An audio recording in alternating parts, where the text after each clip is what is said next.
Eu sempre fui um grande fã de filmes de terror, de qualquer gênero, grande apreciador. Porém, uma franquia que a gente teve sobre o Brinquedo Assassino, com vários filmes, alguns me conquistaram, foi até bacana.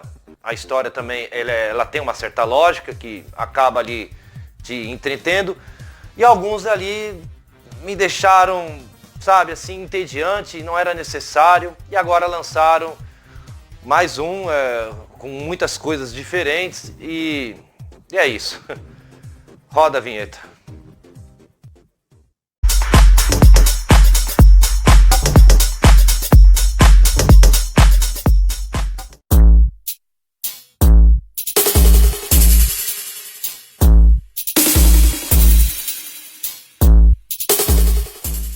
Child's Play, ou Brinquedo Assassino, fica aí como você prefere colocar. O filme é um remake lá do Brinquedo Assassino de 1988 e, claro, é um remake, então a gente vai ter que fazer certas comparações.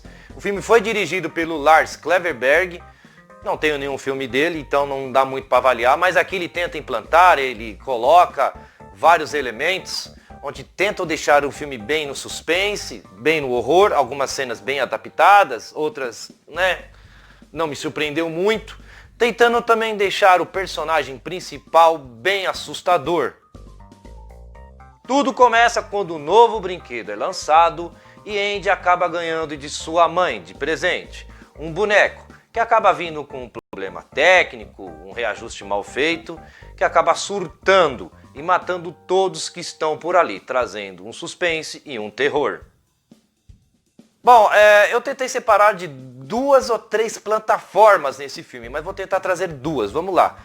A gente sabe que o começo desses filmes é sempre aquela coisa leve, quando a história começa a ser iniciada, dando certas explicações, até que as cenas de terror aconteçam. Pois é, o começo já não é muito convincente, mas a gente vai chegar lá.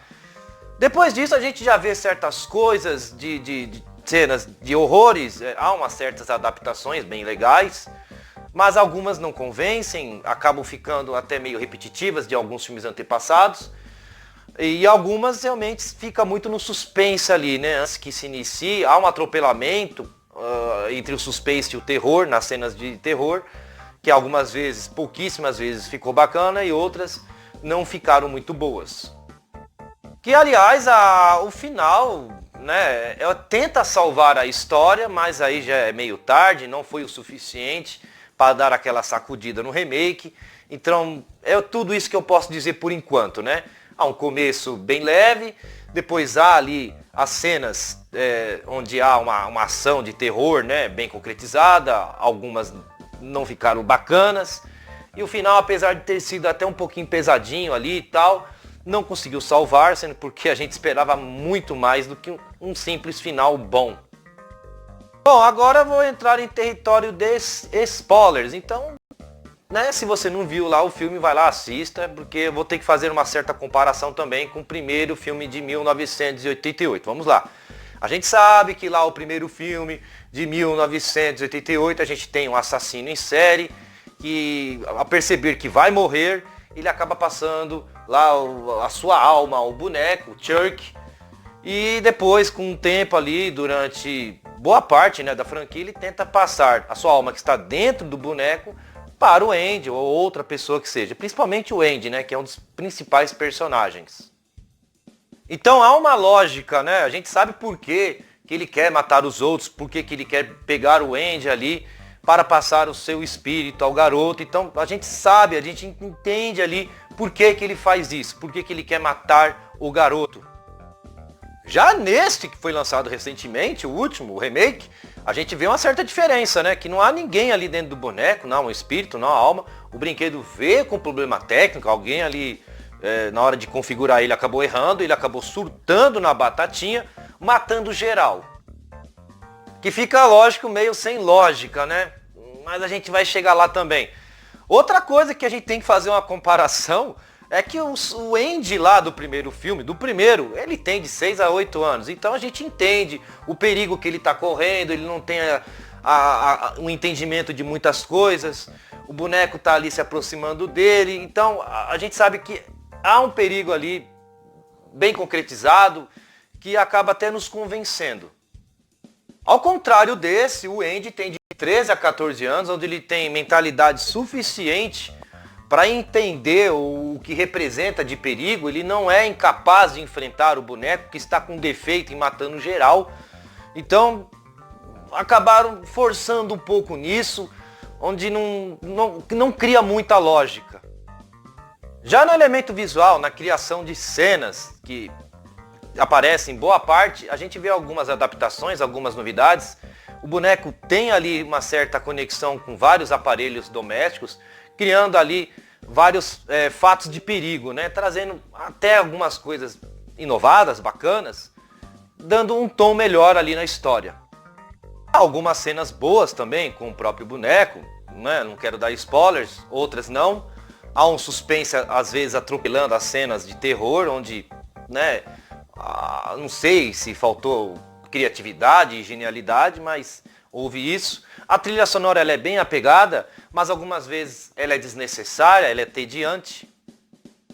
Apesar de conter ali poucos personagens principais, há alguns coadjuvantes, né, que entram ali só para dar as cenas. Então, como o elenco principal é pouco, é pequeno, acaba deixando o filme pouco produtivo. Bom, galera, vamos agora à minha opinião pessoal. Vamos lá. O roteiro não é que ele é mal escrito, mas é aí que está o problema. A própria história que lhe compensa, ele não te convence, ele não te atrai, ele não é sagaz. Ele não carrega alguma coisa lógica que você, olhe, pô, isso faz sentido. Muitas vezes deu a entender que ele foi escrito por outra pessoa, como: ô garoto, você é de 5 anos. Isso, você. Chama esse garoto aí de 5 anos. Vem cá. Escreve um roteiro pra mim de Brinquedo Assassino. Isso, escreve aí. Foi isso. Foi escrito por um garoto de 5 anos, porque não houve nada genial no conteúdo, no núcleo. Parece que jogaram ali, tá tudo certo. Vamos fazer desse jeito mesmo. Já o elenco, vamos começar pelo Gabriel Balterman. Para mim, ele é um dos poucos que se salva. Ele traz algumas cenas... Pô, é como eu disse, ele tem 13 a 14 anos. Ele poderia ter, sabe, raciocínio suficiente para enfrentar o boneco e botar ele de canto e jogar na lata do lixo. Mas como ele está seguindo o grande roteiro, então ele tem que fazer o que o roteiro pede. Mas algumas cenas foram até bacanas, porque ele não desiste, ele suspeita de várias coisas que acontecem, ele não desiste, ele vai até o fim e acaba trazendo um impacto entre ele e o boneco. Já a Aubrey Plaza, que faz a Karen, a mãe do Andy, no começo eu fiquei ali pensando, pô, essa personagem, ela vai ser boa ali, mas depois houve uma coisa já exagerada, não sei se foi da parte dela, se foi do roteiro. Parece que ela quer dizer, olha, eu sou a vítima. Então houve um certo exagero, passa rápido. Depois ela volta ali a interpretar aquela personagem que tem que ser. Ela traz certo destaque, um certo impacto, porém não foi nada extraordinário. Mas também não cometeu erros, ficou ali mediano.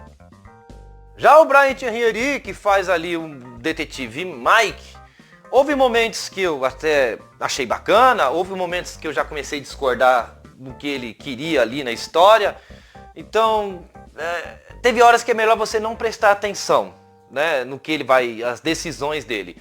É um personagem que foi ali infiltrado para dar um valor ali no elenco, puxar ali uma corda na história a mais, mas não surtiu muito efeito. Algumas coisas ficaram ali normais, nada fantástico, então é difícil até de avaliar. Também digo que ele ficou meio termo. Já o personagem principal, claro, o boneco, mas não ele em si, a dublagem foi muito boa. Eu assisti o filme legendado, não assisti dublado. A dublagem, teve horas que eu falei, o que foi isso? É o boneco falando. Boa, houve um destaque, foi um lado positivo, apesar de não salvar, né, o filme todo, mas sim, tem que destacar isso. Brinquedo Assassino ou Child's Play é um filme onde há um roteiro dentro ali da história, bem escrito, dentro, veja bem, mas onde não traz uma história sagaz, ela não te convence, ela não é sólida, onde trata-se de várias coisas sem lógica. Mas que algumas cenas são boas, são bem adaptadas, outras não lhe convencem, e o filme tenta ali se salvar no final, com um pequeno elenco, onde há alguns bem produtivos, outros não, trazendo um razoável filme de terror com suspense. E claro, né, eu não poderia dar outra nota do que 5.2. Faltou genialidade, criatividade, muitas coisas foram inventadas que não era desnecessário, mas o principal erro ali está no núcleo, na origem de como ali o boneco se torna ali um assassino. Que claro que neste ele acaba se tornando um assassino por causa de um defeito técnico, uma configuração, né? Então... Bom, galera, por aqui nós terminamos. Dá o curtir, compartilha, se inscreve no canal, vai ajudar bastante. E comentem, para nós entrarmos em discussões amigáveis. Boni Dani termina por aqui.